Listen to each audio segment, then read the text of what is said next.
For 3,000 years, the Empire had never known defeat. Their massive warships moved through the galaxy like predators swimming through dark waters. Every species they encountered either surrendered or was destroyed. There was no middle ground. They believed they were chosen by the universe itself to rule over all living things. Their High Commander had conquered 47-star systems without losing a single battle.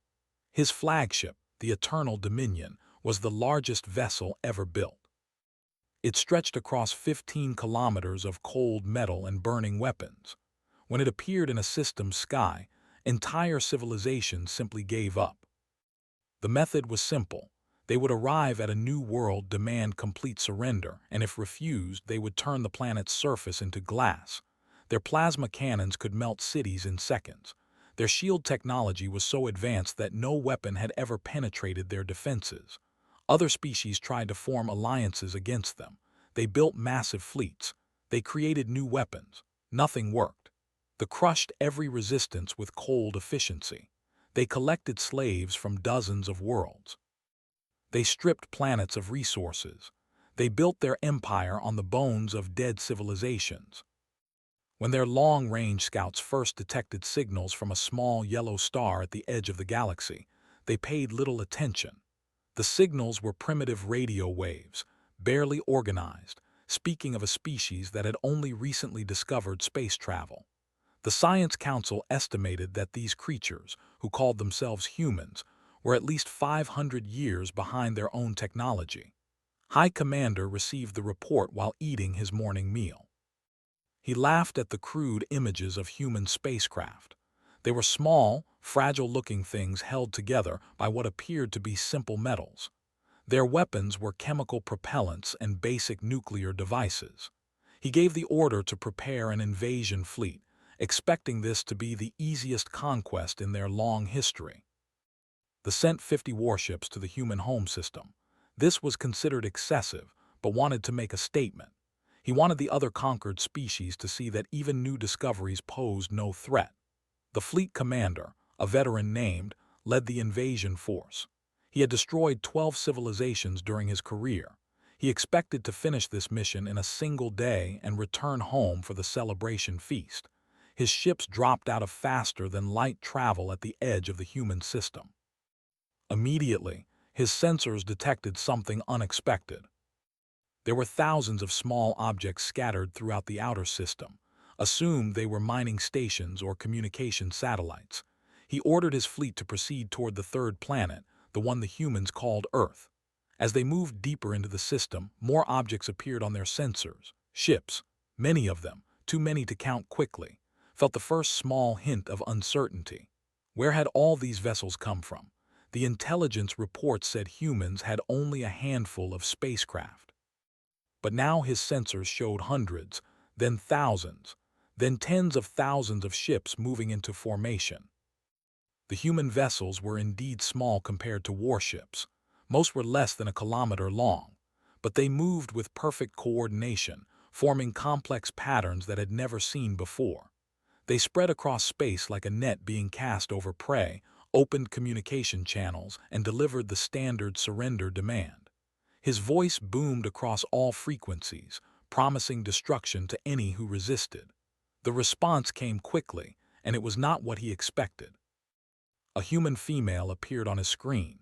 She wore a dark uniform covered in symbols he did not recognize. Her face showed no fear, no hesitation, no uncertainty. She spoke in a calm voice that somehow made feel cold despite his ship's warm climate controls. She said that the Empire was accused of crimes against multiple sentient species. She said that humanity had spent 50 years studying tactics and technology. She said they had been waiting for this moment. Then she said something that would remember for the remaining moments of his life. She said that humanity did not surrender. Humanity did not negotiate with those who enslaved and murdered innocent beings. Humanity had come to end the reign permanently. The battle began before could respond. Human ships launched weapons that moved faster than anything in the database. The projectiles were made of dense metal, accelerated to impossible speeds by magnetic rails. They hit the shields and something unexpected happened. The shields collapsed. For the first time in recorded history, energy barriers simply failed against an enemy attack, watched in horror as the first of his ships exploded. Then the second, then 10 more. The human projectiles tore through armor like it was paper. Ordered his ships to return fire. Massive plasma cannons sent burning death toward the human fleet. But the human ships moved with incredible speed and precision. They dodged and weaved through the plasma streams like dancers avoiding raindrops. Their small size, which had mocked, now became their greatest advantage. They were too fast, too maneuverable, too difficult to track. The few shots that did connect were absorbed by human shields that glowed bright blue under the impact. Their technology was not inferior. It was simply different, and in combat it was proving to be superior. The battle lasted only 2 hours. Of the 50 warships, 43 were destroyed completely. The remaining 7 were disabled, their crews taken prisoner by human boarding parties. Himself was captured alive. He was brought before the human female commander, a woman named Admiral Wei. She stood before him without weapons, without armor, without fear.